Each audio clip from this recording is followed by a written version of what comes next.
Yeah.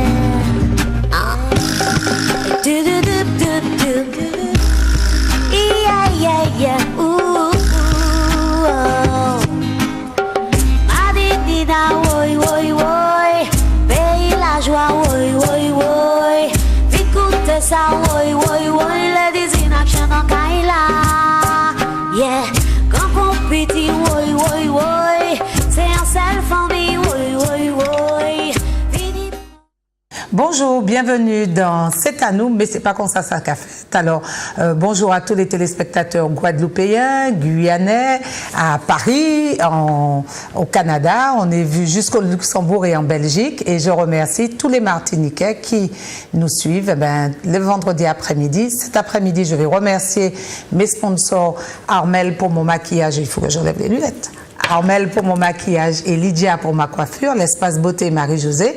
Et puis, merci à ces femmes. C'est la journée de la femme. Et cet après-midi, je vais passer l'après-midi avec 3 belles femmes qui sont venues, des artistes, nous parler. Vous aussi, vous faites partie des artistes. Qui sont venus nous parler de quand l'art se fait femme. Et avec nous cet après-midi, Patricia Mastaille, qui vient nous parler de cette manifestation qui est organisée par le Conseil général. Régional. Oui, hein? Conseil régional. Alors, la région.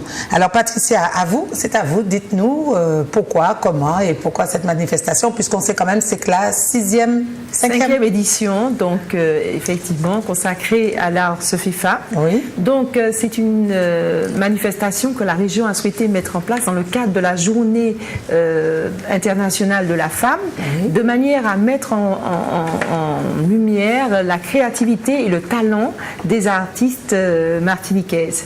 Et donc c'est un moment, c'est un rendez-vous fixé avec toutes ces artistes qui se surpassent chaque année pour donner le meilleur d'elles-mêmes. Nous avons une série de plasticiennes avec de grands noms. On a Madame Aretch avec nous sur le plateau. Oui. On a également des designers, on a également les métiers d'art, on a une table d'écrivaines et donc tout ce monde présente ses œuvres et ses collections au public pendant le temps de 2 jours. Donc 2 jours, samedi et dimanche. Samedi et dimanche. D'accord. Et alors, au bout de cette 5e édition, est-ce que ce sont les mêmes qui reviennent ou chaque année vous découvrez de nouveaux talents? Alors effectivement, on a réussi à avoir toute une série d'artistes qui sont fidèles. Hein. Elles reviennent chaque année et je crois que elles présentent des choses aussi nouvelles parce qu'elles travaillent entre chaque édition. Et puis nous avons des artistes nouvelles. Elles sont de plus en plus nombreuses à vouloir exposer à l'hôtel de région. D'accord. Alors avec nous, Michel Arièche. Bonjour Michel. Bonjour. Merci d'être là. Donc vous êtes plasticienne. Oui. Et donc plasticienne, ça représente quoi? Qu'est-ce que c'est? Quand on dit plasticienne, ça veut dire que la façon de travailler ne va pas être que sur la plat de la peinture. Donc c'est que plasticienne, ça veut dire qu'il peut y avoir du relief, il peut y avoir d'autres matériaux, il peut y avoir l'association de médiums différents. Voilà, c'est ça la différence entre une artiste peintre qui fait de la peinture sur une toile et une artiste plasticienne qui va faire des collages, qui va faire des sculptures, des choses comme ça. Voilà, d'accord. C'est la première fois que vous participez à cette édition? Non, je suis fidèle depuis la première édition. Vous êtes une fidèle des fidèles. Absolument, oui. C'est vrai que c'est une manifestation que j'aime beaucoup parce que elle vise justement à montrer la place de la femme dans l'art, puisque c'est quand même la journée internationale pour la lutte pour le droit des femmes. Hein. Il faut essayer de la donner dans son acception complète. Hein. Et ce droit des femmes, c'est le droit des femmes à être artistes. Et c'est pas si simple. Donc je pense que c'est vraiment là l'origine de cette manifestation. Et ça, le deuxième plaisir à y participer, c'est ce que j'appelle la sororité. Dites-nous ce que c'est la sororité. Il y a la fraternité, oui. Nous sommes frères, et la sororité, nous sommes sœurs. Et dans cette manifestation, ils se sont créés des liens entre les artistes qui y ont participé, et ces liens sont très forts et nous sommes toutes vraiment heureuses de nous retrouver. On peut se retrouver dans d'autres endroits et tous les gens qui ont participé, surtout depuis la première année et puis même les années suivantes, on a eu cette impression de fraternité. Donc ce mot est important dans le moment où nous vivons. Tout à fait. Alors on va revenir en détail tout à l'heure sur qui vous êtes et sur votre travail. Alors je vais présenter Brigitte Dufour. Bonjour Brigitte. Bonjour. Alors Brigitte, vous c'est Enveloppe-moi. Oui. C'est pas nous que vous enveloppez. Hein, je peux. On pourrait penser ça. Et vous avez eu le premier prix de la Chambre des métiers et de l'artisanat en décembre 2004 avec votre artisanat. Hein, voilà. Votre travail, c'est de l'art, c'est aussi bien des cartes postales, on les a là, j'espère, c'est très très beau. Merci. Et ça me plaît beaucoup parce que ce genre de produits, on avait tendance à les voir souvent en Asie. Absolument. Et chaque fois que j'allais en Thaïlande, je me dis, mais pourquoi en Martinique, il n'y a pas quelqu'un qui fait ça? Ben voilà. Et c'est de là que vient l'inspiration ou... Alors l'inspiration est venue, en fait, j'étais déjà dans une dynamique de création d'entreprise à mon retour en Martinique en 2001. Je cherchais, j'étais déjà en train de glaner des choses, des éléments naturels à gauche, à droite. Et en allant à un anniversaire d'un ami, chacun devait confectionner sa carte et c'est parti comme ça. J'ai fait la mienne avec des éléments naturels et ça a plu, donc c'était l'idée de départ. Et alors, donc qu'est-ce qu'on retrouve donc de la feuille de banane? Oui. On retrouve quoi? Alors, c'est la fibre du tronc du bananier, voilà, que je travaille sous différents aspects. Et là, qu'est-ce qu'on fait avec, là, quand c'est comme ça, la fibre du tronc? Alors là, elle est façonnée pour un menu de table. En fait, c'était destiné à un restaurant, voilà. Donc là, il y a le menu à l'intérieur où on peut en faire un faire-part. Après, on le roule. Et c'était disposé sur chaque table. Voilà. Donc, c'est la fibre du tronc. Hein. Je précise que ce n'est pas la feuille que je travaille. La fibre du tronc. Oui. Et c'est la première fois que vous allez participer à l'art se fait femme? Non, c'est la deuxième. Moi aussi, j'ai pris goût. On est tellement bien reçus qu'on a envie d'y retourner. Non, c'est très bien. Ça permet de valoriser ce que l'on fait. Et c'est vrai que moi, c'est de l'artisanat. Donc, il y a le pôle métier d'art qui sera là. Et moi, je représente ce que je fais par ce biais-là. D'accord. Alors, à quel moment on devient artiste? Parce que c'est pas évident d'être artiste. Non, c'est vrai que c'est pas évident. Hein, Est-ce que c'est un métier déjà? Ah oui.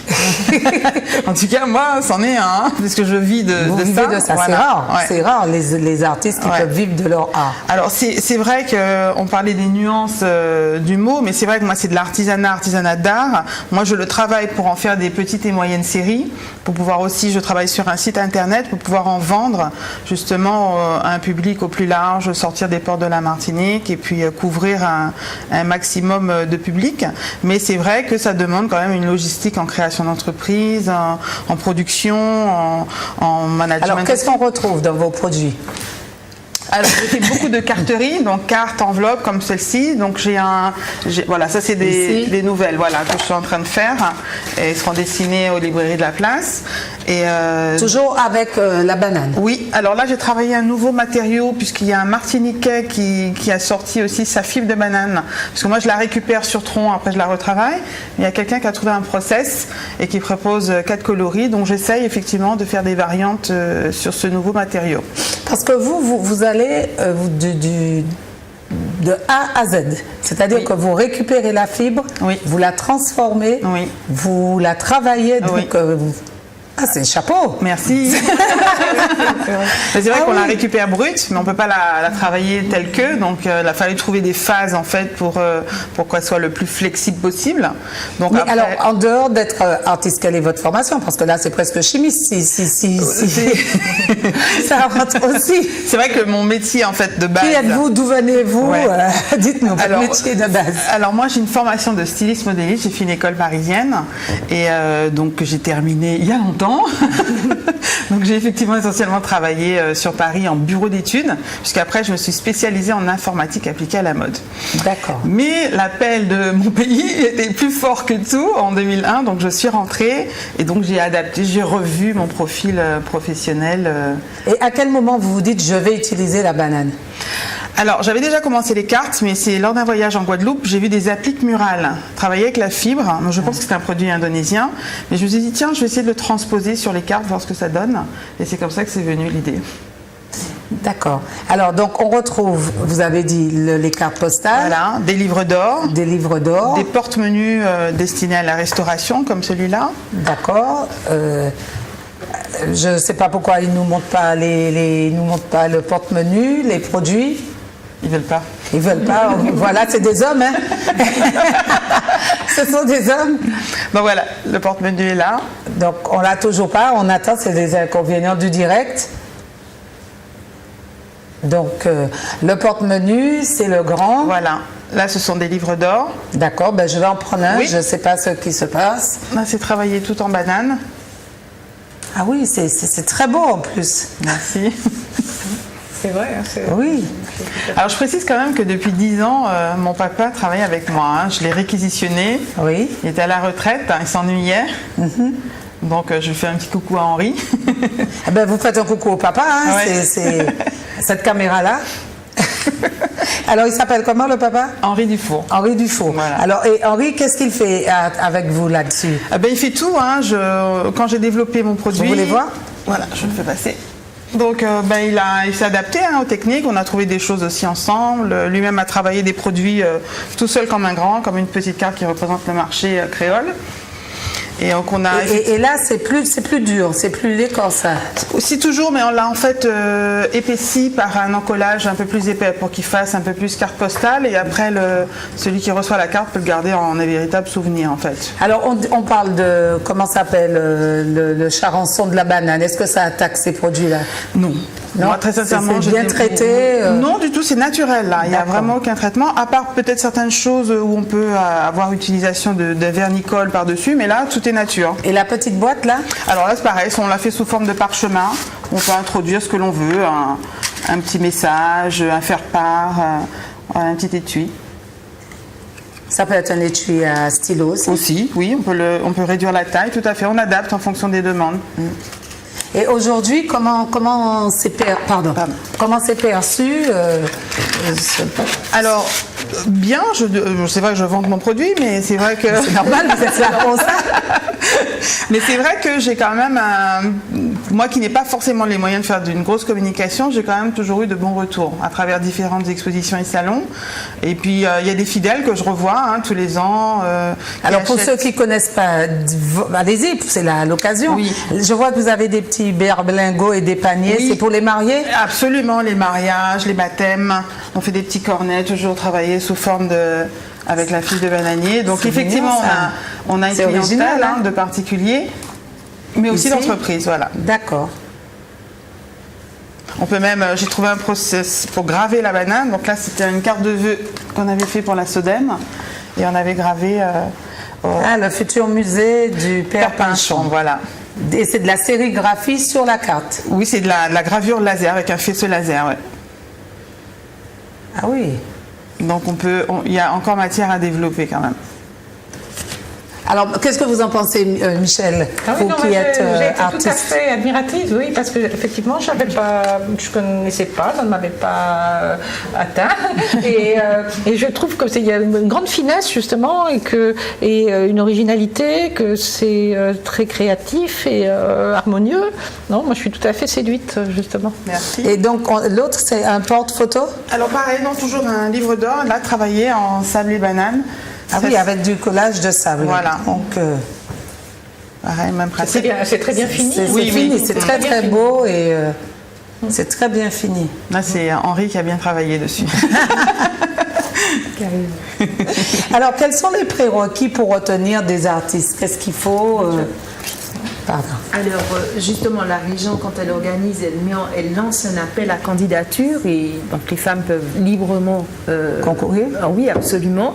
Et après, il y a un comité de sélection, et elle propose un dossier avec des photos des œuvres. Il y a un comité de sélection, et c'est sur sélection en tout cas qu'on retient nos artistes. Alors évidemment, on regarde la qualité, les esthétiques, on regarde également le parcours, on regarde tous ces éléments de manière à avoir une exposition un petit peu harmonieuse. Alors, il y a des confirmés, il y a des très très confirmés, mais la manifestation de l'art Sophie Farm, c'est quand même l'occasion pour les moins confirmés aussi d'être présentes. Et puis, c'est une vitrine pour permettre de valoriser le travail de toutes. Et alors, donc ça commence vendredi à 18h? Non, ça commence samedi à 18h30 et puis on termine dimanche. Non, samedi à 9h30. À 9h30, pardon. 18h30, c'est le vernissage, le lancement en tout cas de l'exposition des plasticiennes avec la projection de films. Alors, donc on commence pour ceux qui nous écoutent samedi, donc ouverture 9h30. Oui, c'est ça. Après, à 9h30, vous aurez un spectacle pour enfants. De danse indienne, oui. D'accord. Donc c'est gratuit ou tout est Tout payant? Est en entrée libre, donc Tout on attend tout le monde. D'accord. Alors, allez-y, profitez pour inviter les téléspectateurs à venir. Donc, un spectacle pour enfants de danse indienne. Oui, un spectacle pour enfants, mais également un atelier de création florale, des performances avec une illustratrice de dessin. L'atelier de création florale, c'est-à-dire que vous allez...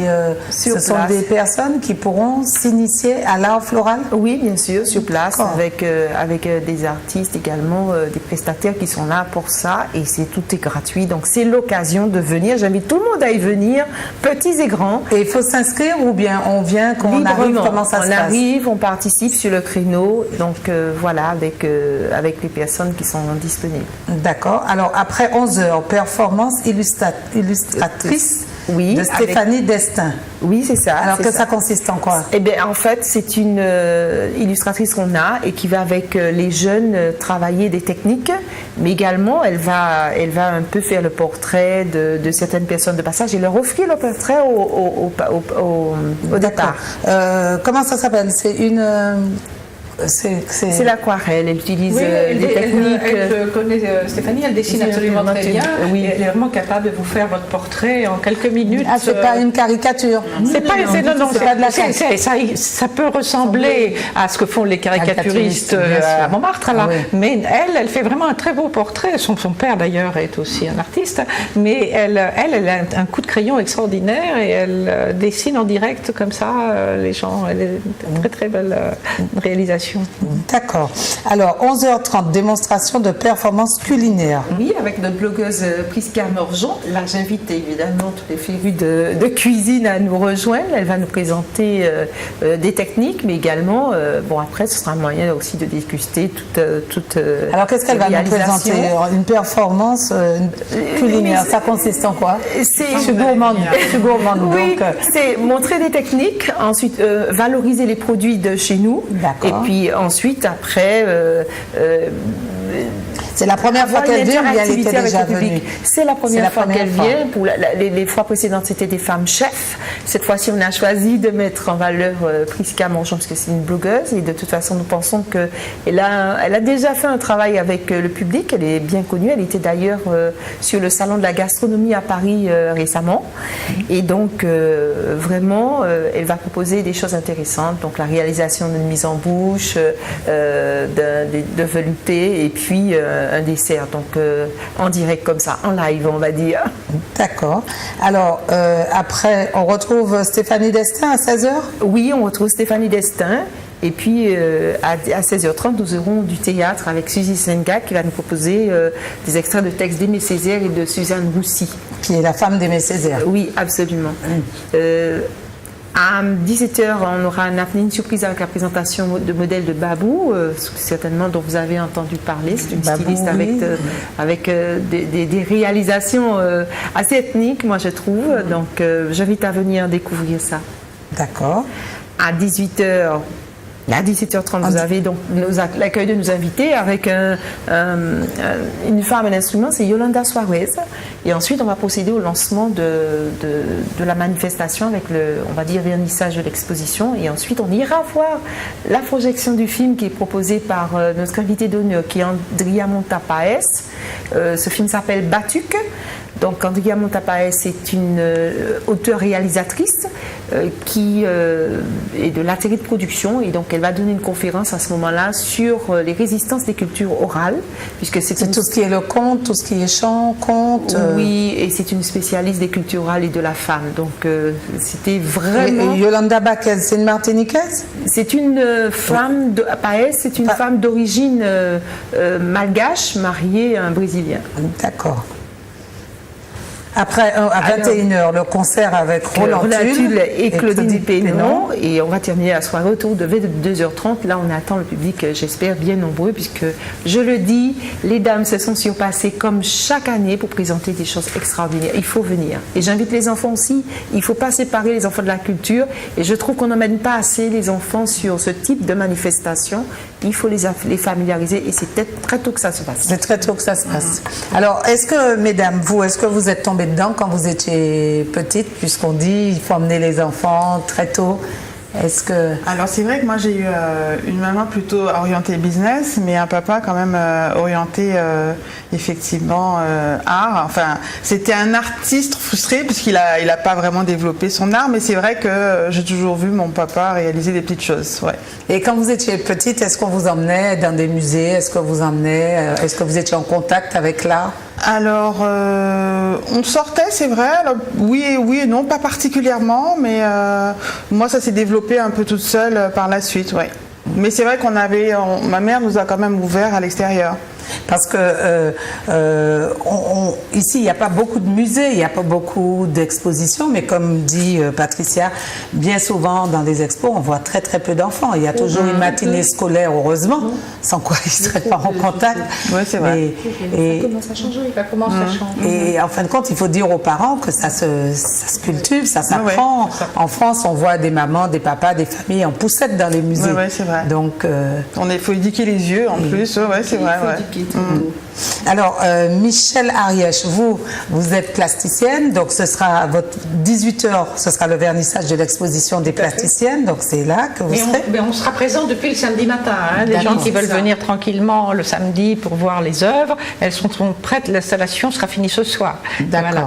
Donc dès demain matin, mais effectivement le temps fort, ce sera la présentation de l'ouverture de cette exposition à 18h30 samedi. D'accord. Alors Michel, parlez-nous de vous êtes d'abord pédiatre, médecin, donc oui. Quand on parle d'enfants, oui. On voit bien que c'est un monde que vous connaissez aussi. Oui, tout à fait, c'est dans notre milieu effectivement, et effectivement il faut emmener les enfants très tôt voir les expositions. Je serais moins pessimiste en quelque sorte sur l'avenir, parce que on voit quand même pas mal d'enfants dans les expositions qui ont lieu, par exemple à l'Atrium. Moi je sais qu'à chaque fois qu'on a exposé à l'Atrium, il y a quand même beaucoup d'enfants qui viennent avec les écoles, avec des crèches. Voilà. Et des enfants en poussette, oui, dans certains milieux de jeunes, de parents qui sont eux-mêmes attirés par l'art. On les voit quand même très souvent le soir avec les enfants, puisqu'il n'y a pas tellement d'autres modes de garde, donc on voit quand même quelques enfants dans les expositions. Mais c'est vrai qu'on ne peut pas s'ouvrir à l'art sans une imprégnation, sans une culture, sans un apprentissage. C'est vrai qu'il y a tout un tas de préacquis qui permettent, on peut trouver une œuvre belle, même si, bien entendu, fort heureusement, on n'a pas eu cette éducation artistique, mais plus on connaît de choses, plus on apprend à lire une œuvre d'art, plus on profite de tout ce que l'artiste a montré. Alors vous êtes, on va voir vos tableaux, on a un diapo, on va voir, vous allez nous expliquer ce que vous faites. On va voir le premier tableau. Oui, alors ça c'est un petit travail sur du bois qui est toujours la couleur. Moi, je me suis coloriste essentiellement, et ça c'est juste des juxtapositions de bois de pêche. Il y a beaucoup de poissons dans oui. Là c'est des poissons. Ce sont des poissons. Là ce sont des poissons. D'accord. Le deuxième. Donc ça c'est un petit paysage hein, donc de ce que j'appelle la figuration poétique dans ce qu'on peut avoir dans l'imaginaire, dans le passé, et en même temps avec la force des éléments, hein, avec le travail sur les ciels et la violence qui est toujours de ce qui pourrait paraître comme un petit paysage anodin là, mais qui est soumis à la violence des événements, aux nuages, aux cyclones. Et c'est un lieu que vous connaissez ou imaginez? Non, c'est tout le lieu, c'est nos lieux, c'est notre lieu. C'est pas la maison du Bagnard avec le rocher derrière. Non plus. Voilà. Non, ce sont des maisons qui pourraient être la maison de chacun, mais qui, là par exemple, on ne voit pas bien, mais dans le ciel il y a des poissons par exemple. Donc c'est ce que j'appelle un genre de poésie sur ce. Et la couleur, puisque... la couleur très présente, hein? Oui, la couleur très présente, oui. Vous en avez... Voilà, donc là, si vous voulez, donc ça, on a un cycliste. J'aime beaucoup les cyclistes, hein, parce qu'ils présentent un petit peu ce que j'appelle l'impermanence. Un cycliste, s'il arrête de pédaler, il tombe. Oui. Donc j'aime bien cette image, puisque si on arrête d'avancer, on tombe.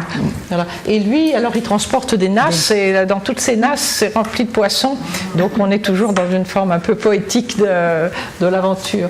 Et si on doit ancrer quelque part, si j'ai un ancrage, je le dis volontiers, c'est comme si j'étais née à Martinique au Carbet, donc c'est un petit peu ça qui représente si on doit ancrer quelque part, ce serait là. Ce serait là. Et pourquoi vos ciels sont toujours aussi chargés, aussi rouges, avec des couleurs, du bleu, du vert Voilà, parce que justement, ça, c'est la perpétuelle menace de notre insularité, de l'île ou de notre humanité. De notre humanité. De notre humanité.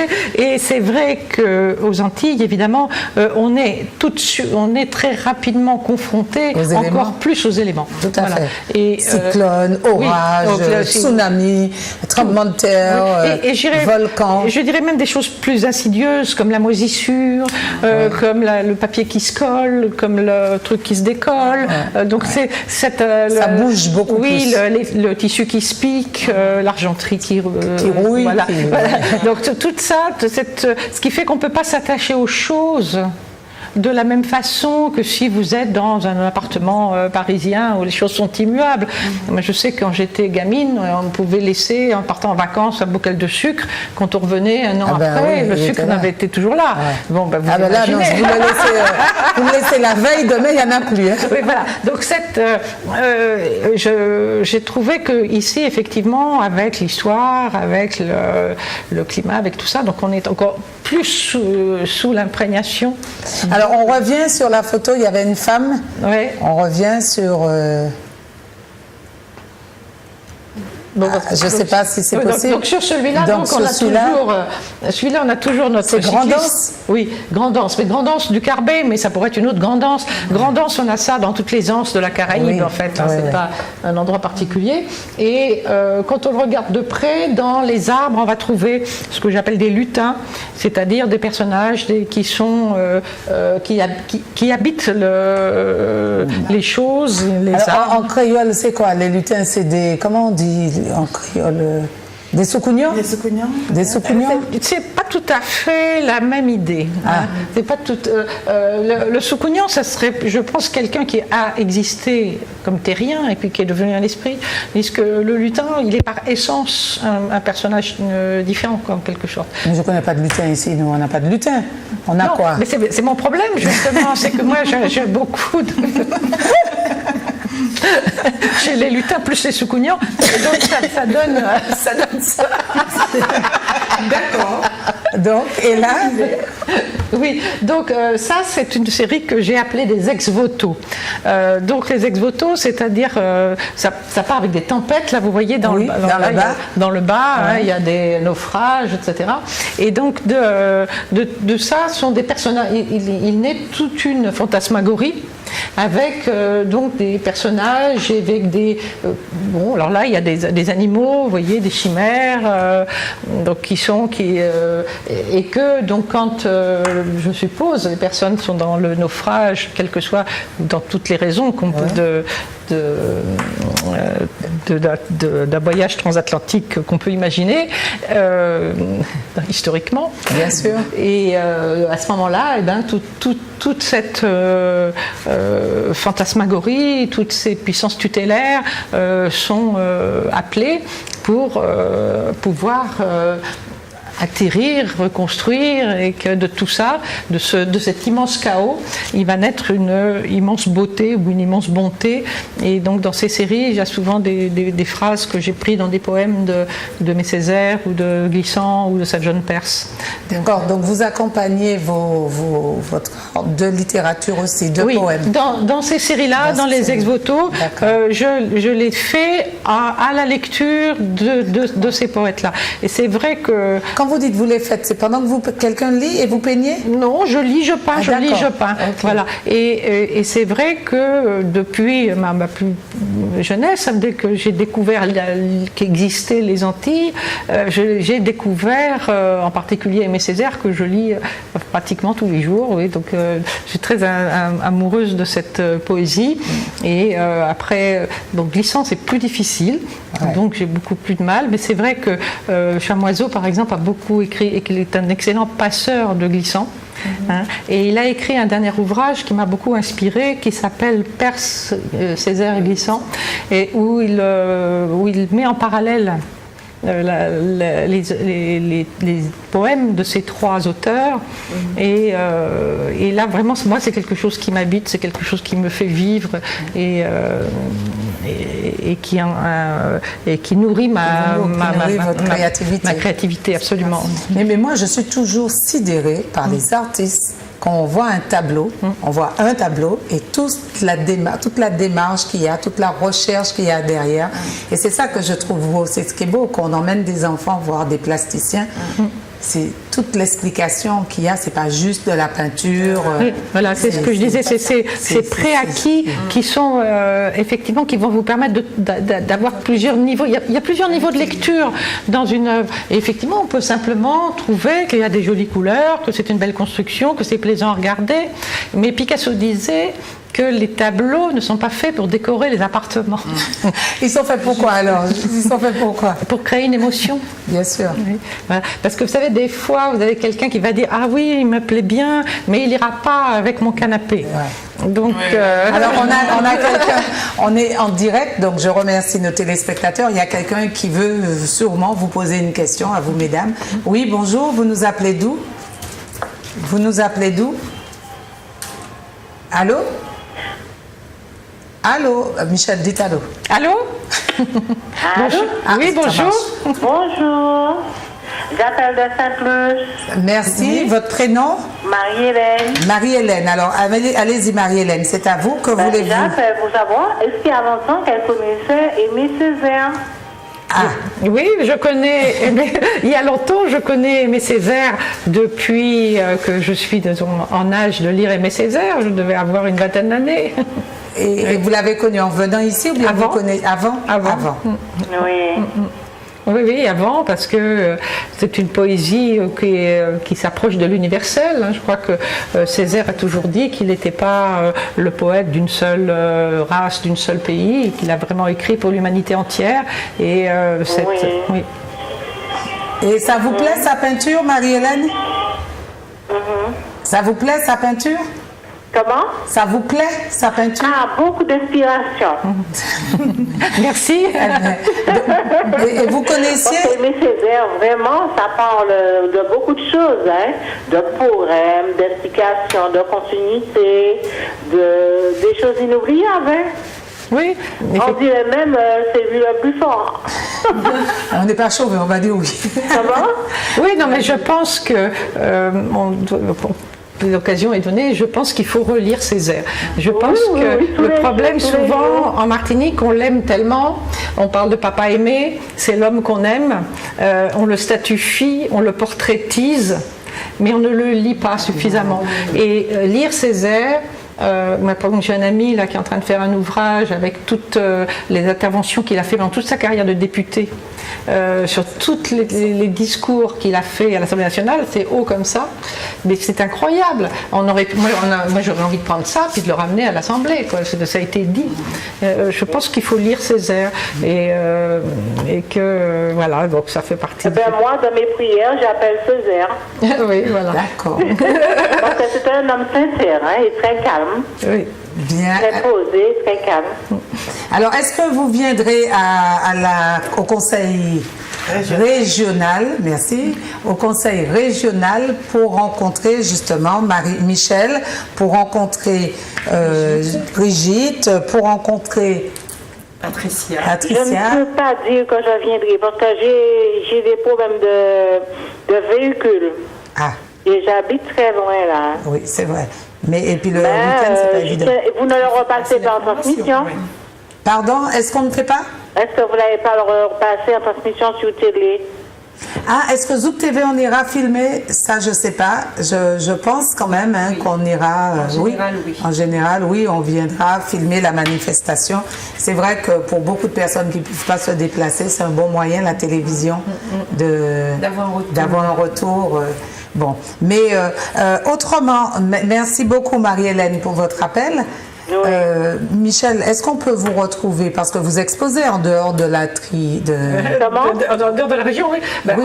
J'expose effectivement de temps en temps. Sinon, j'ai un site internet, une page Facebook. On peut effectivement voir ce que je fais. Donc c'est Michel Aretsch. Michel Aretsch. A-R-E. Non, 2 R. A-2-R. E-T-C-H-E. D'accord. Donc sur Internet, Marie-Hélène, vous pouvez retrouver Michel Aretsch et voir ce qu'elle fait. D'accord? C'est parti. Je sais pas. Il y a quelqu'un d'autre au téléphone? Allô? Allô? Allô? Oui, bonjour monsieur. Vous nous appelez d'où? Oui, je vous appelle de Fort-de-France. Merci. Votre prénom? Olivier. Olivier, oui. On vous écoute, Olivier. Oui, je voulais savoir comment elle a fait pour connaître Aimé Césaire. Bon, elle est martiniquaise. Mais parce que c'est un auteur universel. Et puis même quand j'étais en France, je lisais de la littérature antillaise. J'ai lu La mulâtresse solitude, Pluie et vent sur Télé mes miracles de Simone Schwarbart avant de venir aux Antilles. Voilà. Donc effectivement, la curiosité, la lecture, quand on est lecteur, on a des gens comme ça qui sont universellement connus. Et puis, j'ai fréquenté des Martiniquais depuis fort longtemps. Voilà, donc c'est toujours, les Martiniquais sont toujours étonnés quand on s'intéresse à leur pays, parce que puis Aimé Césaire, il est connu au Japon, il est connu, il est connu partout. En URSS, en Afrique, en Afrique, c'est extraordinaire. Ah oui. Oui. En Afrique, on sent, ça vous en donne la chair de poule, la façon dont les gens vivent, Césaire, ce que ça a représenté pour eux, la façon dont les jeunes, il est étudié aussi. Il est étudié, absolument, oui. Même en maternelle, même les petits vous récitent du Césaire. Oui. Voilà. Et c'est vrai que quand mes enfants étaient petits, donc ici en Martinique, il y a eu des instituteurs qui étaient très engagés et donc très très tôt. Des noms, quel instituteur engagé? Il faut leur rendre hommage. Oui, je vais rendre hommage. J'étais là hier soir à la région justement pour rendre hommage à Armand Nicolas. Monsieur Armand Nicolas. Un gros bisou à monsieur Armand Nicolas. Il y avait Isambert Duriveau qui était instituteur au Morne-Vert quand mes enfants étaient petits, voilà. Et donc, il fait vraiment partie de tous ces éveils aux enfants. Et même, il se rappellera qu'Isambert, que mon fils aîné avait fait un petit poème à la manière de Césaire. Il avait peut-être 4 ans. Wow. Et il a continué après à faire des poèmes ou à s'intéresser? Non, pas spécialement, mais à s'intéresser, oui, évidemment. Et puis, donc, toujours en Martinique, là, pour le moment. D'accord. Alors, à quel moment, Michel, vous arrivez dans l'art? Parce que, est-ce que vos parents vous ont dit, oui, c'est super, j'ai génial. Mais comme vous êtes médecin, ils ont dû vous dire non, tu passes ton bac d'abord. Oui, Comment ça se passe? Chacun a son histoire, chacun a son chemin. Hein. Ouais. Oui, non, évidemment, moi je suis un petit peu tombée dedans comme Obélix quand il était petit, hein, parce que mon père était architecte et mon père était professeur aux Beaux-Arts. Donc moi j'ai été élevée dans un milieu d'artistes. Hein. Et effectivement, moi on m'a emmenée au musée, aussi bien en Italie, partout en France, à Florence, à Venise, tout ça. Ah, la chance. Moi je voulais faire histoire de l'art. Voilà. Et donc j'ai vraiment été baignée dans l'art. Mais comme je suis un petit peu rebelle, je n'ai pas choisi de rentrer dans l'art tout de suite. Et comme disait ma mère, ma fille est partie à 8000 km sous un volcan. Surtout le Carbet, c'est ça, elle a raison. Si vous êtes parti à 8000, habité au Carbet, c'est vraiment là. Et je m'étais même installée à Saint-Pierre. Vous voyez à quel point j'étais sous le volcan. Vous étiez sous le volcan. Voilà. Donc, mais effectivement, ça c'est en moi quand même, puisqu'effectivement j'ai toute cette culture, toute cette enfance. Enfant, je peignais avec mon père qui peignait beaucoup, donc depuis petite. Mais il m'avait interdit d'apprendre à dessiner et interdit d'apprendre, de prendre des cours. Parce que sa théorie, c'est que ça ne s'apprend pas. C'est un don où ça se crée, où ça se développe. Voilà. Et effectivement, donc j'ai gardé ça enfoui en moi. Et quand il y a une dizaine d'années, avec des amis, on a fondé notre association qui s'appelle le PAB, Plastique Carbande Expérimental, on est partie de ce postulat. C'est-à-dire qu'on ne prenait pas de cours. J'avais quasiment interdit aux membres de prendre des cours de dessin. Ah, vous pouvez m'accueillir, alors je ne sais rien faire. Je ne sais rien faire. Voilà. Et j'ai envie de dessiner la transparence. C'est fou, hein? Voilà. Je ne sais rien faire, mais j'ai envie de dessiner la transparence. Mais je pense que, pour moi, c'est une démarche. C'est notre démarche, c'est ma démarche. C'est-à-dire que, surtout quand on n'a pas 20 ans, si vous avez 18 ans, vous pouvez faire une école d'art, parce que vous allez apprendre des choses, vous imprégner de choses, mais après vous aurez toute votre vie pour défaire et laisser venir votre personnalité, votre créativité. Or, quand vous n'avez 40 ans, voilà. Quand vous avez passé, si vous vous mettez à prendre un professeur, vous allez obéir au professeur parce que vous êtes une bonne élève et puis vous ne pourrez pas vous en détacher et vous allez faire du sous-professeur parce que ce que vous ferez sera moins bien que le professeur, mais ce ne sera pas vous non plus. Donc vous serez toujours coincé dans ça. Tandis que si vous vous lancez, c'est-à-dire que vous prenez des couleurs, des toiles, du bois, et que vous les jetez et que vous regardez les autres faire, par ce que j'appelle par contamination réciproque, vous allez voir qu'en faisant comme ça étale la peinture, en mélangeant celle-ci et celle-là, ça me plaît ce que vous dites. Ça va donner telle couleur. Voilà. Et en fait, on a fait ça, et donc là, le groupe qu'on a formé, il y a maintenant au moins 7 ou 8 artistes qui exposent dans un niveau. Qui sont nés de cette simulation. Oui, de cette simulation. Et là, effectivement, on arrive maintenant un peu à une charnière où, au bout de 7-8 ans de cette spontanéité créatrice, comme avait dit Rodolphe Etienne, qui avait fait un article il y a une année, spontanéité créatrice, eh bien, chacune voit qu'il y a des faiblesses techniques qu'elle aimerait bien corriger. Et à ce moment-là, si vous prenez des cours, si vous suivez un stage, c'est parce que vous savez ce dont vous avez besoin. Voilà. Très bien. Vous avez très belle démarche. Voilà. Vous avez besoin d'appréhender davantage la couleur, vous avez besoin d'appréhender davantage les matières, vous avez besoin de comprendre davantage la composition, et à ce moment-là, vous allez faire une demande, et c'est pour ça qu'au niveau de notre association, on fait venir 1 fois ou 2 par an donc des formateurs pour répondre à ce type de questions. D'accord. Donc voilà, c'est une très belle démarche. Bon, alors démarche. Je ne désespère pas d'apprendre à dessiner la transparence alors. Non. Voilà. Vous savez, parce que je fais aussi du bonsaï, et donc dans les artistes japonais, ils disaient que vraiment l'artiste, c'est le jour où il a réussi à dessiner le vent. Ah. Donc je suis une artiste en herbe là. Voilà. Bon, mais je sais pas, alors ne me demandez pas pourquoi, mais ça m'épate qu'on puisse dessiner la transparence. Il faut y aller. Il faut y aller, pas rester avec cette frustration. D'accord, eh bien, merci Michel pour cette page de vous que vous nous avez dévoilée. Et alors, à quel moment vous arrivez à la peinture? Parce que vous nous avez dit, le père, il dit non, pas de cours, pas...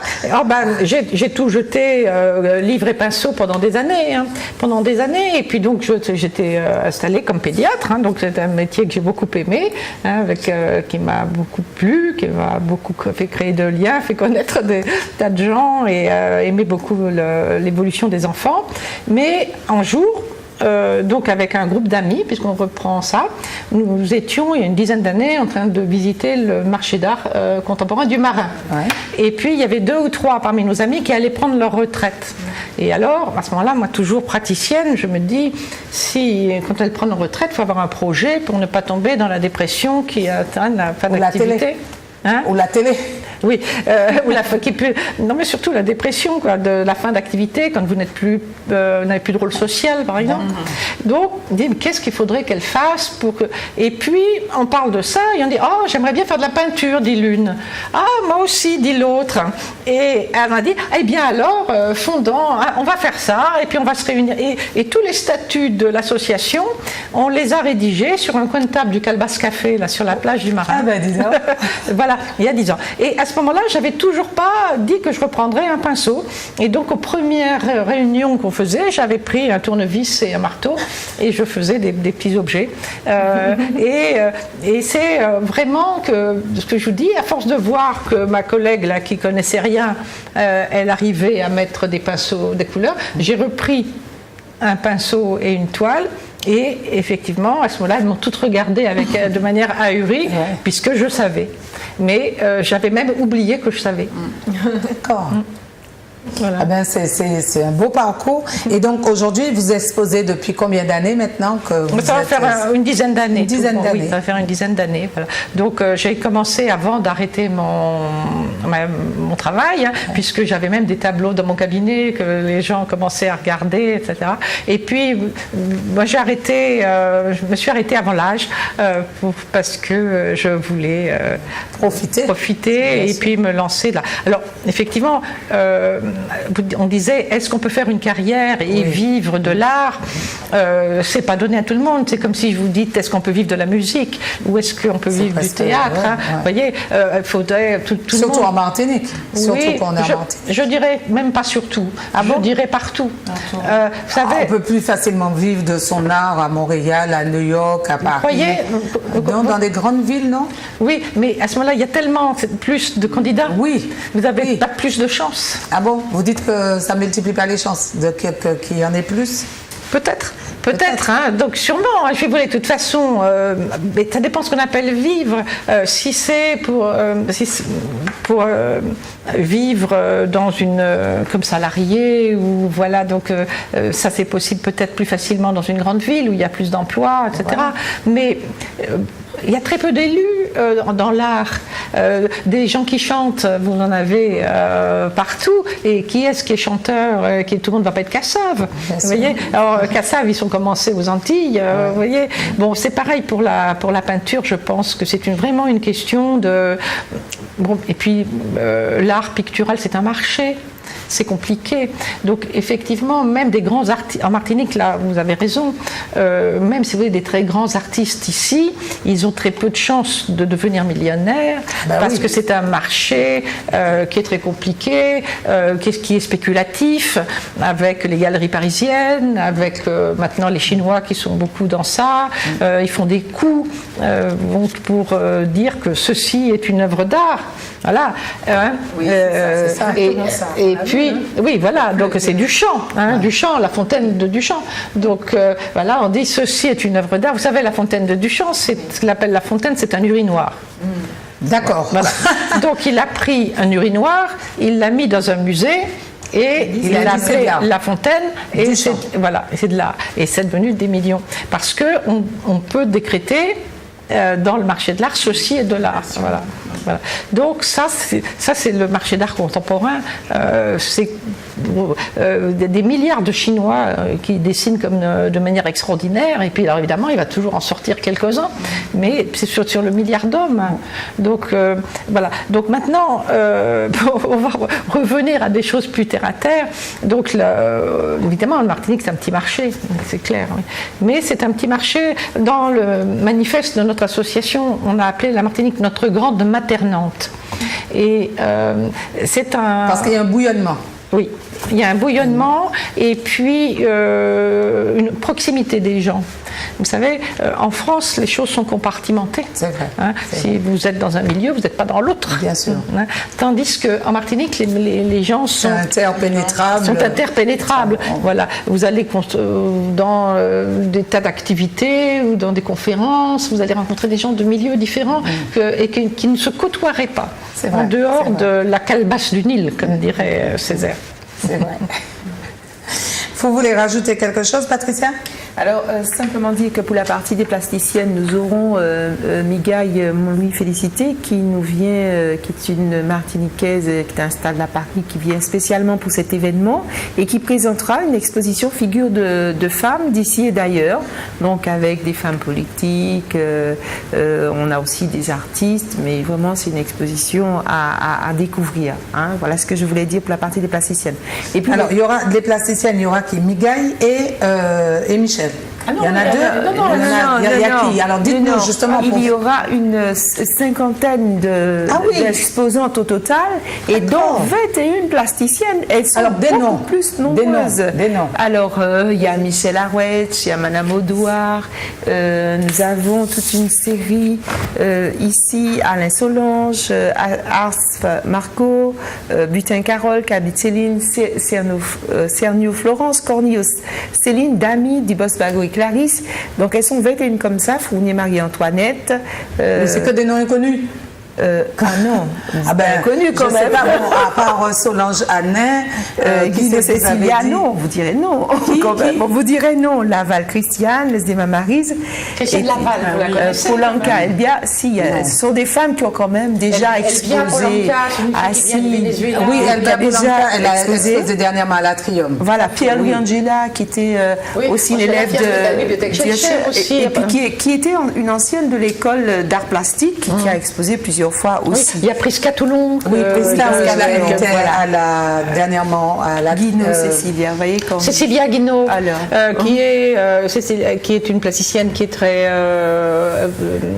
reconnue, hein, qui a exposé déjà dans beaucoup de la Convergence, etc. Il y a Céline Cornillo, hein, qui est une fille qui est professeure d'art plastique, hein, et qui n'est peut-être pas très connue ici, parce qu'il y a très longtemps qu'elle est en Martinique, hein, mais qui sont de... Voilà, donc en fait c'est ça l'originalité de cette manifestation, si vous voulez. Donc vous allez, d'abord des femmes artistes qui étaient même là lors de la première édition. Si je prends à la première édition, il y avait Catherine Théodose, il y avait Patricia Donatien, etc.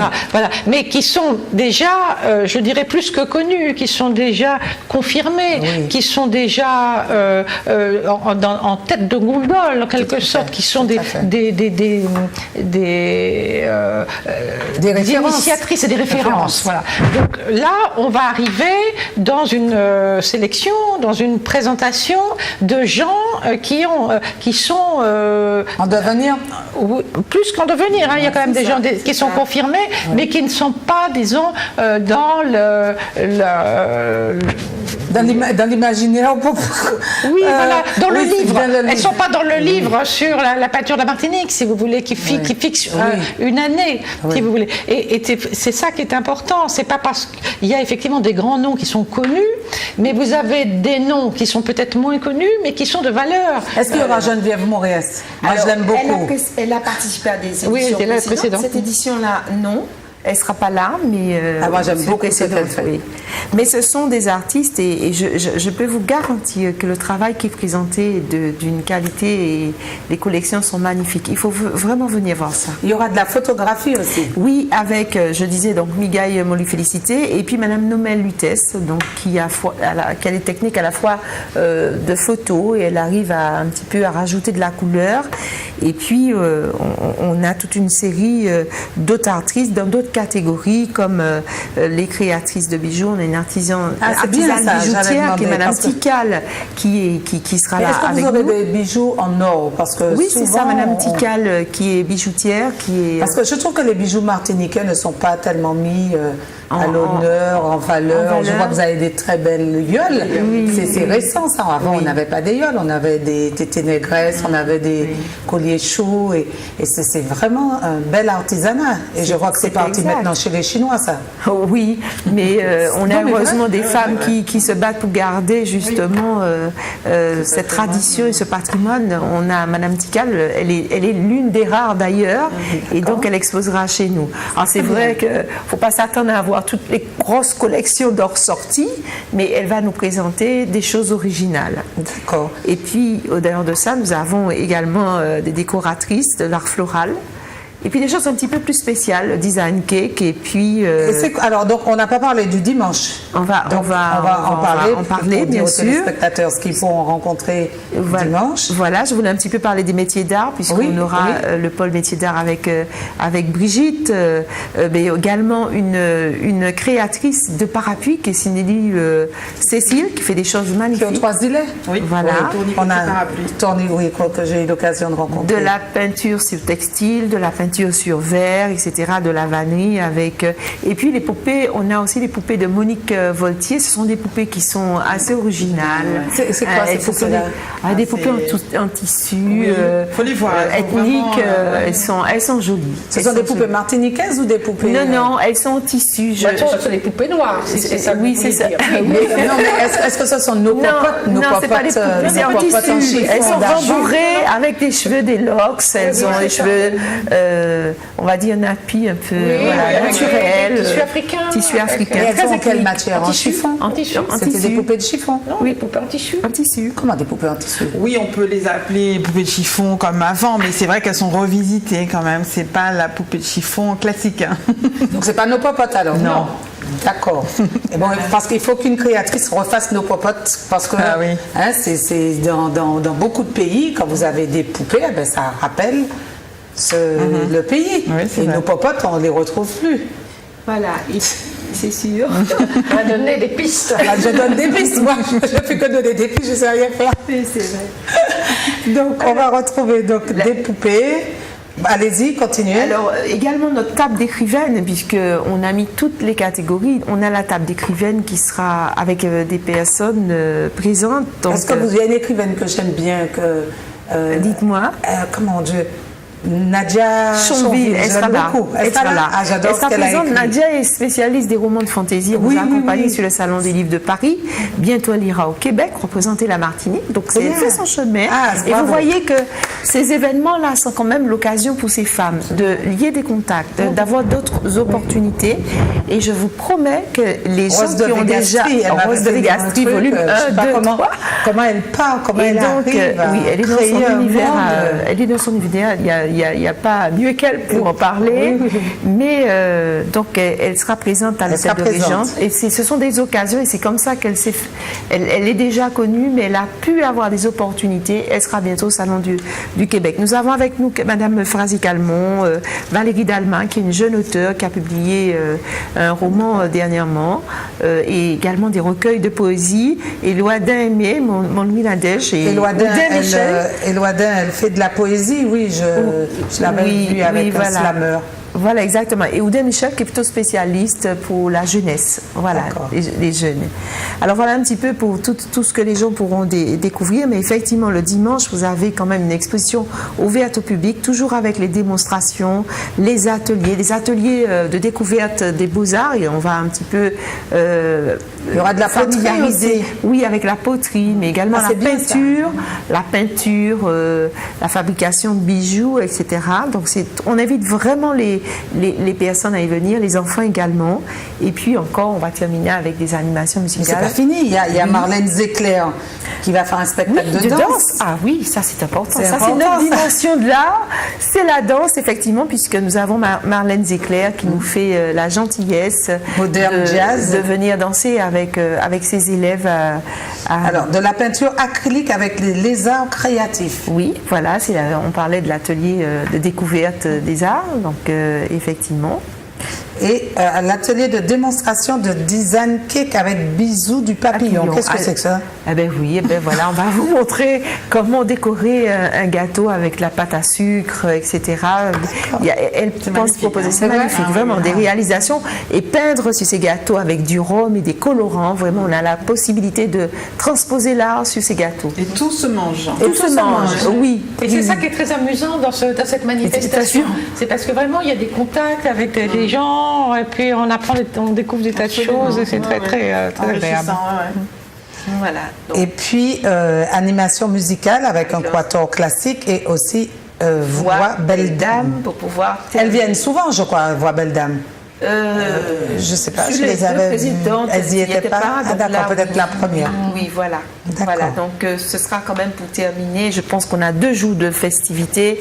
Il faut vraiment que ce soit un échange avec nos femmes artistes. Et donc, il faut rappeler que c'est gratuit, surtout. Oui, c'est gratuit. Ça, c'est gratuit. Et tout public. Et vraiment, l'hôtel de région est ouvert de 9h30 à 22h30 le samedi et le dimanche de 9h30 à 18h. D'accord. Alors, on a encore du temps à passer ensemble, hein, c'est pas fini, il va falloir que vous vous racontiez. Oui, bien sûr. Donc, avec... je cherche votre prénom. Brigitte Dufour. J'ai écrit quelque chose que je ne sais même pas lire. Brigitte Dufour. Alors Brigitte, pour les téléspectateurs qui prennent en cours de l'émission, parlez-nous encore de vous, d'où vous êtes, puisque vous avez une entreprise qui est disponible en Martinique. Oui, je suis située au centre-ville en plus, à la rue Piétonne. Et moi, j'ai une existence de un peu plus de 10 ans, puisque j'ai immatriculé mon entreprise en 2004, en décembre. C'est bien, bravo, parce que c'est rare que les entreprises passent la 3e année, oui. donc 10 ans. C'était pas 10 ans facile, hein, cela dit, non. Mais bon, c'est accroché. Et puis bon, avec le concours de mon père et mon mari, on a bien bossé. Mais c'est vrai que bon, au fil du temps, j'ai travaillé d'abord la carterie. Après, en fonction des demandes, j'ai développé d'autres gammes, livres d'or, porte-menu. Puis on essaie de toucher un peu tous les publics, les particuliers. Alors on a des porte-menus pour la restauration. Allez-y, parce que je ne sais pas pourquoi, il y a un problème de caméra qui n'arrive pas là. Voilà, ça, c'est un porte-menu de restauration. Alors pour celui-ci, on l'a plastifié parce que pour la restauration, c'est très manipulé. Oui. Mais sinon, on peut...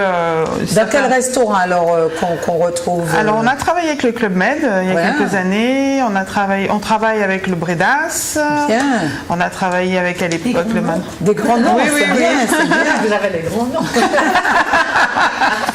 Ça lui fait briller les yeux. Non, mais c'est bien pour vous. Au moins, les petits diront, c'est comme ça. C'est des grands qui vous amènent vers les autres. Hein. Ah, ils ont généralement été séduits par le produit tout de suite. Ils étaient dans la même démarche. Après, c'est vrai que je travaille aussi avec les librairies de la place. Enfin, je ne vais pas citer l'enseigne, mais non, ça surtout paye, pas. Ça se paye. Mais c'est vrai que je travaille avec eux depuis 2005. Hein. Et ça, qu'est-ce que c'est alors ça, c'est une carte en fait où on peut effectivement introduire en fonction des besoins. Ça peut être un faire-part de mariage ou alors une carte de vœux. Bon là, elle est vierge, mais effectivement, on peut laisser l'en-tête pour un logo ou des prénoms pour un mariage ou carte de vœux. Bon, c'est vrai qu'on a une clientèle de particuliers pour tout ce qui est événementiel, mais aussi d'entreprises, pour tout ce qui est carte de vœux. D'ailleurs, on a eu l'occasion de travailler avec le conseil régional, de travailler avec Patricia. Je confirme à ses débuts. Ouais. Elle a réalisé de très très belles choses, à la fois pour les cartes de vœux, mais également pour nos événements. Oui, et donc, on a été très vite séduits par ces produits. Et la dimension écologique, la dimension nature nous a beaucoup plu. Et est-ce qu'en Martinique, il y a suffisamment de production de bananes, d'écorce de bananes, puisqu'on rappelle que la base, c'est la banane. Il y en a suffisamment ou bien vous faites venir d'ailleurs? Non, franchement, c'est une production, je me fournis localement, il y en a à foison quand même, hein, puisque c'est la deuxième vie du bananier, parce qu'une fois qu'il a porté, nous on récupère que sur celui qui va être coupé.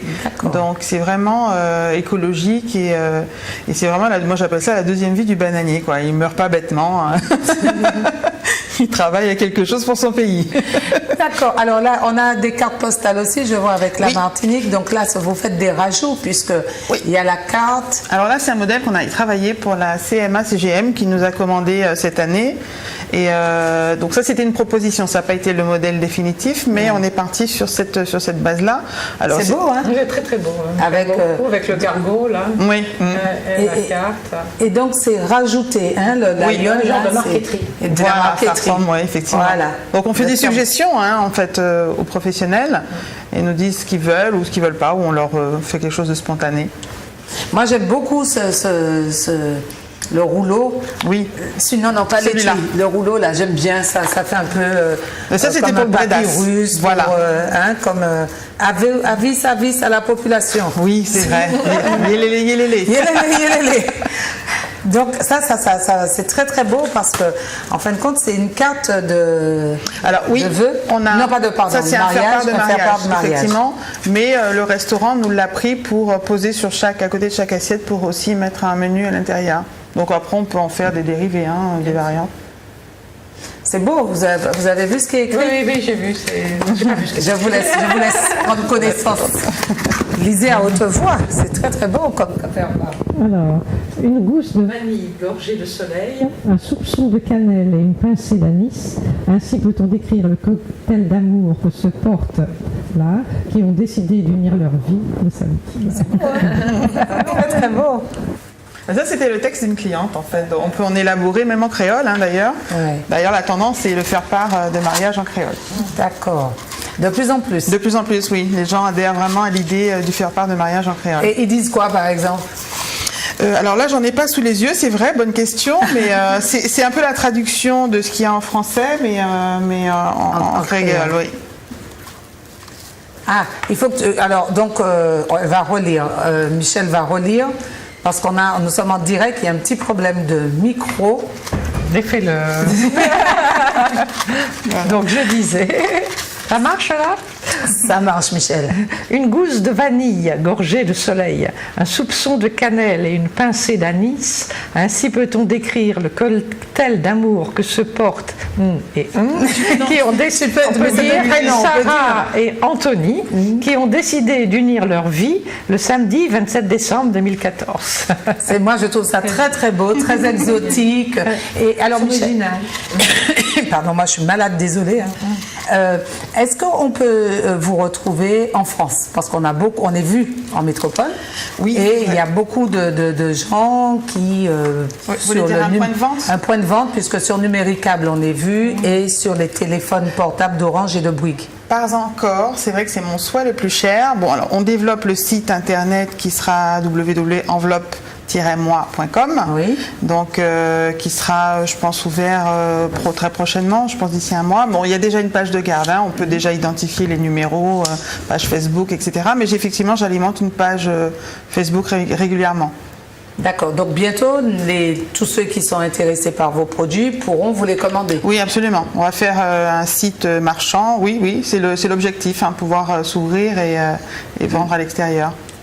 Et alors là-bas, on a quoi avec Jean-Charles Bredas? Alors là, c'était une carte qui était posée sur les tables, en fait. C'était le menu. Alors là, c'était pour la fête du réveillon du 31. Oui. Et le menu était glissé. J'ai dû le fixer, en fait, pour la présentation. Voilà, le menu était à l'intérieur. Oui. Et c'était présenté à côté de chaque table. Madame Bredas a aimé le produit. Voilà. D'accord, avec un nœud de fête. Voilà. C'est original et après on peut le garder surtout. Généralement les clients partent avec. Ouais. Et peut-être réutiliser aussi. Aussi, oui. Et donc pour la fin de l'année, là, il y aura des cartes de vœux. Il y aura. Oui. Est-ce que très souvent vous vous avez des nouveaux produits qui arrivent. Oui, de toute façon, j'essaye tous les ans de changer un peu le visage des cartes, de proposer des choses nouvelles, puisque de toute façon, on reprospecte à chaque fois. On a des clients fidèles tous les ans, et puis on fait des prospections vers de nouveaux aussi. Et donc, forcément, on propose des produits nouveaux. D'accord. Et en 10 ans, comment va l'entreprise? Qu'est-ce que les gens ont aimé? Qu'est-ce qu'ils ont moins aimé? Qu'est-ce que vous avez dû modifier dans votre gamme? Alors c'est vrai que des fois, il y a des modèles qu'on ne fait plus, qui marchaient moins en fait, où il y avait, mais très vite ça se sent, en étant proche, à l'écoute. Il faut rester à l'écoute, de toute façon, des clients, et puis voir ce qui marche le plus. Et puis on élabore La carterie restera toujours. Les enveloppes bananes, c'est le produit quand même phare d'Enveloppe Moi, c'est la spécialité. Mais tout ce qui tourne autour de la banane, mais aussi je travaille, je les ai pas là, mais de la fleur locale, telle que la feuille de résinier, donc je les retravaille. Ah oui, la feuille de résinier, c'est beau ça. Oui. Et même retravailler en peinture, ça donne des choses très très sympathiques. D'accord. Donc non, on reste à l'écoute et puis on développe des idées nouvelles. Non, là, ce sera une gamme que j'ai baptisée Éclair de Lune. Moi, j'ai travaillé en blanc, voilà, pour pouvoir faire ressortir. Qu'est-ce qu'il nous montre? Qu'est-ce qu'il nous dit Alors c'est le descriptif de l'entreprise, donc où je suis située, donc rue de la République, et puis où je suis vendue, donc les librairies de la place, certaines. Et j'ai eu une certification de maître artisan, j'ai eu un prix par la chambre de métier, et puis après c'est toutes les références des entreprises qui nous ont sollicité. Donc ça fait beaucoup d'entreprises qui en 10 ans c'est bien. 10 ans, c'est bien. ouais. Et donc là, la nouveauté, c'est Enveloppe Moi avec une thématique que j'ai baptisée Clair de Lune. Donc on a travaillé un peu plus avec de la peinture acrylique, mais sur support banane en fait. C'est une autre fibre, celle-là, je la prends chez un autre prestataire. La qualité, c'est la Green Blade. Donc j'ai trouvé ça très sympa. Elle est un peu grise, un peu marron. Oui. Il y a 4 couleurs, mais celle-là, effectivement, c'est la plus foncée, où je me suis dit, tiens, on peut essayer une nouvelle gamme avec la peinture, l'acrylique blanche. Et à quel moment vous découvrez la banane? Alors, je l'ai découverte quasiment l'année qui suivait. Non, l'année où je me suis inscrite. Voilà, c'était la banane. J'avais déjà travaillé les cartes avec des éléments naturels, et c'est lors d'un voyage en Guadeloupe, j'ai vu des appliques murales travailler avec de la fibre, et je me suis dit que j'allais transposer la fibre sur les cartes. Donc il y a eu toute une phase d'adaptation, puisqu'elle était assez brute. À la base, c'est un peu épais, il faut quand même la retravailler derrière. Donc c'est là que mes techniques de modéliste m'ont servi, puisqu'il faut faire des gabarits, il faut travailler à la découpe, les encollages. Donc ce qui m'a permis vraiment d'avoir un produit fini au bout d'un an. Donc j'ai fait les tests sur 2003-2004, et puis 2004, je me suis lancée. D'accord. Et aujourd'hui, l'entreprise, elle a combien d'employés? Elle embauche combien de personnes? Alors, pour l'instant, je suis avec mon père qui m'aide depuis le départ. Donc, de temps en temps, j'ai des prestataires extérieurs quand j'ai des temps forts de production. Mais sinon, mon souhait, vraiment, c'est de développer le site pour pouvoir embaucher, puisqu'il faudrait vraiment que j'ai une équipe autour de la production. Ça, c'est le nerf de guerre, la production. Eh ben, longue vie à cette entreprise, parce que c'est beau quand même au départ de revenir, de se mettre un challenge et puis de dire qu'en 10 ans, on passe les 10 ans, c'est pas rien. Non, c'est pas rien, j'avoue. Félicitations. Merci. Michel, vous voulez lui poser une question sur les cartes? Oui, tout à fait. Je trouve que c'est un support qui m'intéresse, effectivement, pour les plasticiens, justement. C'est sur ce support-là. Ça ouvre des tas de pistes, parce que c'est intéressant. Alors c'est vrai que celui-là, c'est le Green Blade, c'est aussi un producteur martiniquais qui recycle le tronc du bananier. Donc lui, moi je prends l'extérieur, lui il prend le cœur vraiment. Donc c'est industrialisé. Et ça existe en quelle dimension? Alors des pans de 2,50 m sur 1,25 m de large. Donc après, ils peuvent être entoilés ou pas. Donc c'est vraiment... Oui, moi je trouve que ça, pour des plasticiens, c'est intéressant. Mais parce que ça crée un nouveau support et sur lequel on peut avoir envie de... Et on imprime bien dessus, la couleur prend bien, c'est peint. La peinture, ça fonctionne bien. Très bien, oui, très bien. C'est un premier essai avec l'acrylique blanche, et ça prend très bien. D'accord. Et voilà, ça a suscité... Oui. Moi, je pense, quand on est artiste, qu'on est plasticienne surtout, on a tout de suite... Oui, c'est intéressant. Et puis c'est bien pour les touristes parce que ça permet aux touristes d'avoir quelque chose made in Martinique, au lieu de made in China, quoi. Alors c'est vrai que cette fibre-là, il a dédié quand même beaucoup à la décoration d'intérieur, mais fait après, je sais qu'il y a des sacs à main qui sont faits avec la fibre, des sacs à main ici, localement. Oui, il y a plein de variantes. Donc c'est la Green Blade de Fibenco. Alors, vous voulez rajouter quelque chose? Sur la manifestation, non, simplement dire aux personnes que nous avons une série d'artistes qui travaillent avec nous sur cette opération et donc la programmation reste intéressante et qu'il faut absolument venir les voir. Et bon, vous voyez, il y a des femmes, il n'y a pas seulement des femmes, il y a des hommes. Ah, il y a des hommes. Oui, regardez, Ronald avec le diplôme, on nous a posé la question, est-ce que c'est une affaire de femmes? On a dit que c'est une opération dans le cadre de la femme. Et donc Yolanda Suarez, quand même, c'est quand même une grande piano, et puis Ronald des Colline Quénon, je le rappelle, qui seront là. C'est surtout les artistes que nous avons sur la place, le Quatuor Classique et Voix Belle Dame. On l'avait dit tout à l'heure. Mais rappelez que quand même il y a une programmation autour et que à ces moments-là, il faut aussi venir avec. Oui, puis dans les plasticiennes, on a oublié de parler par exemple de Françoise Lévy, qui est une céramiste, qui fait vraiment des pièces qui sont très originales, très intéressantes.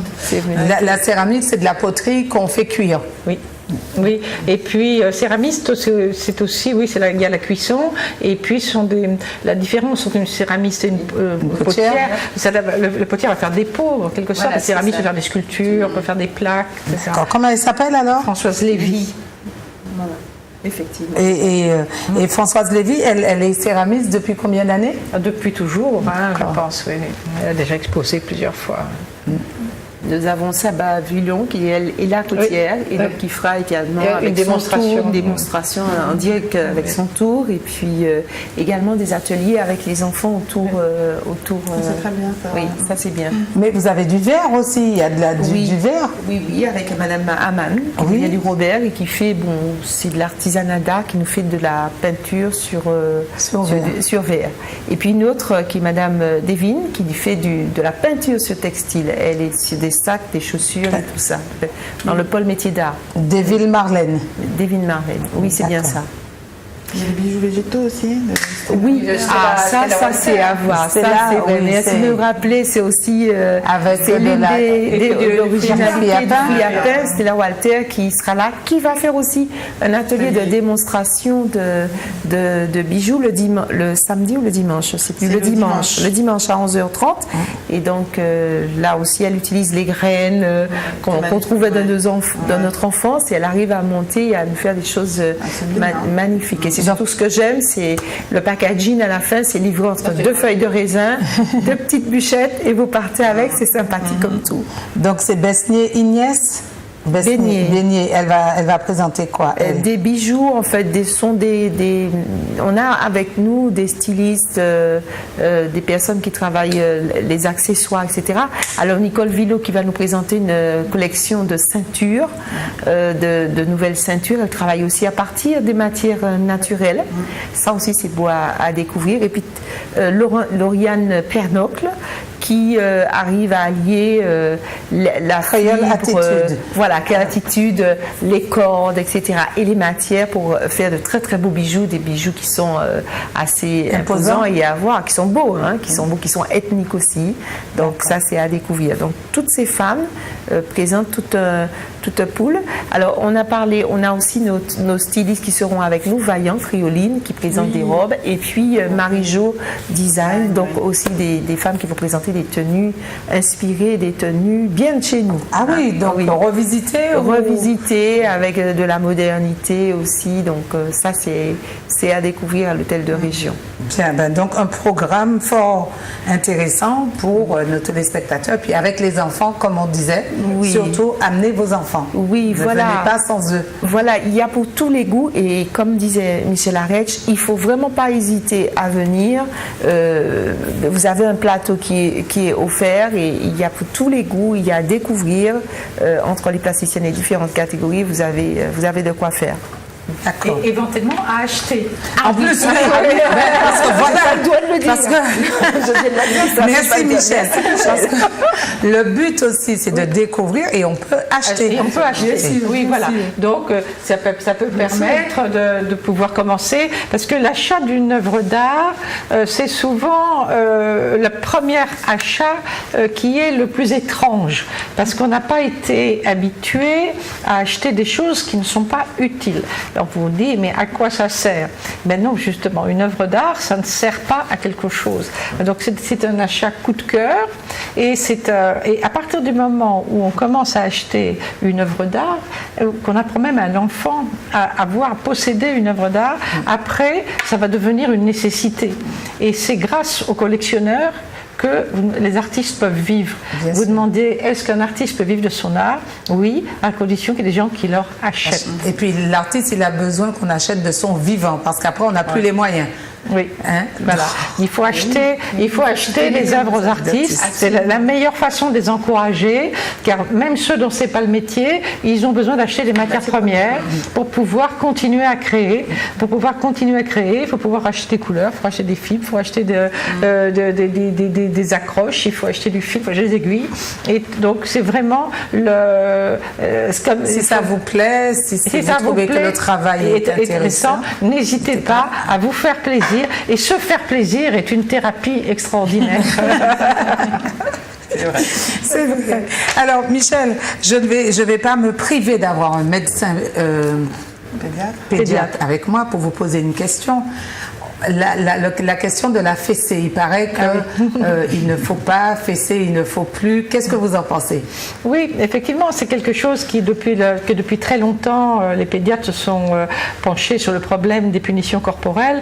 Effectivement, ce n'est pas une méthode éducative. Merci, très bien. Ce n'est pas, dites-leur ça au téléphone. Ce n'est pas une méthode éducative. Et ça fait 40 ans que vous êtes là et vous êtes pédiatre. Hein? Voilà. Mais effectivement, j'avais bien entendu une psychologue l'autre jour qui expliquait bien ça, c'est que nous en avons tous reçu. Voilà. Nous avons été élevés avec ça. Et donc, quand on dit ce n'est pas bon, ça veut dire mon père n'était pas bon. Et ça, ce retour en arrière sur soi est extrêmement difficile à entendre de la part des gens, des téléspectateurs. Quand je leur dis c'est pas bon, ils disent ah mais moi j'en ai bien reçu et je ne suis pas morte. Et je suis pas morte. Mais en fait le problème c'est que ça vous apprend à régler les conflits par un geste de violence. Et donc l'enfant intègre que c'est par la violence qu'on se fait obéir. Et donc l'enfant va reproduire ça sur ses petits frères, sur des petits camarades, et ensuite sur tous ses propres enfants. Quand, effectivement, les gens vont vous répéter, vont vous dire « Ah oui, mais il faut que je répète 10 fois pour être entendu. » Non, un ordre ne doit jamais être répété 10 fois. Si vous le répétez plus d'une fois, c'est que vous n'avez pas été crédible. Donc quand on veut se faire entendre d'un enfant, on doit le tenir, on peut le tenir, on va lui parler en se mettant à sa hauteur. Et si l'enfant n'entend pas, au coin. Mais le coup, la fessée, c'est déjà parce que on n'a plus d'arguments. On est dépassé. On est dépassé. Bon, par contre, si, admettons, ça peut arriver, hein, c'est parti, pas les virer. Donc si, ça veut dire que l'enfant vous a fait sortir de vos gonds.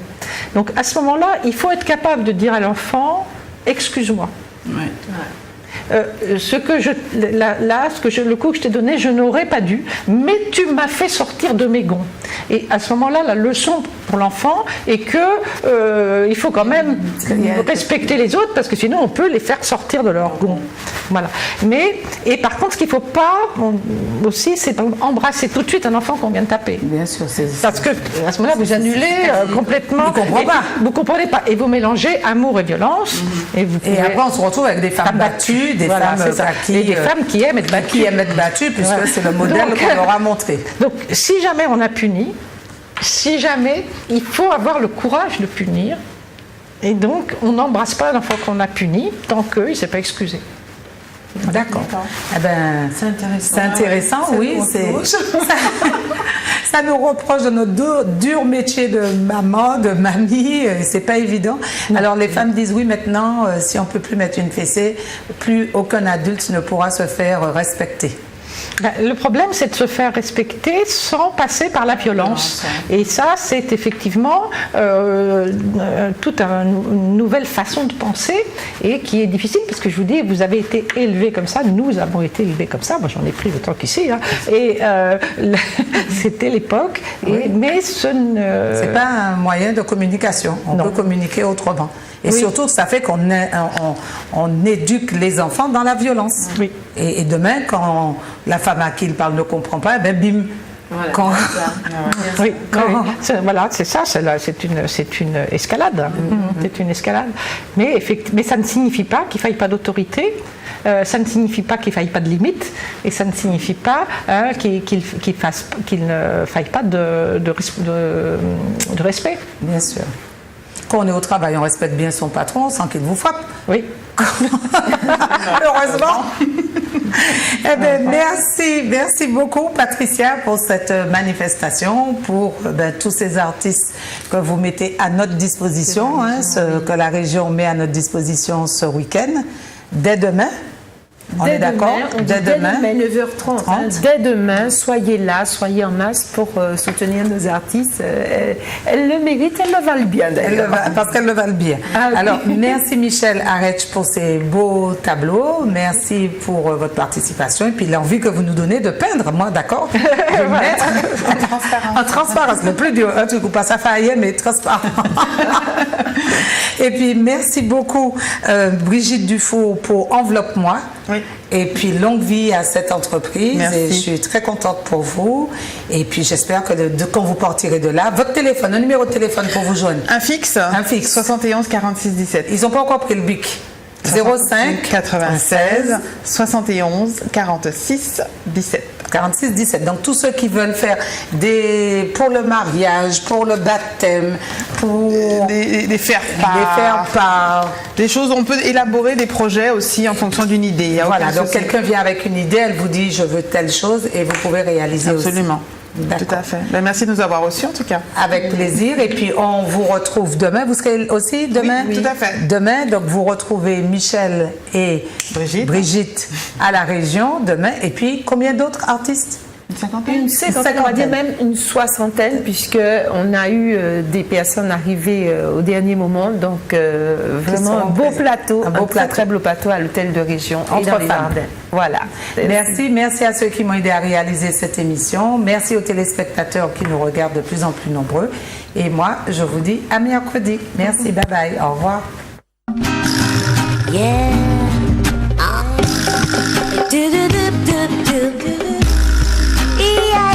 Yeah, ooh, oh. Ma di di da, oi, oi, oi.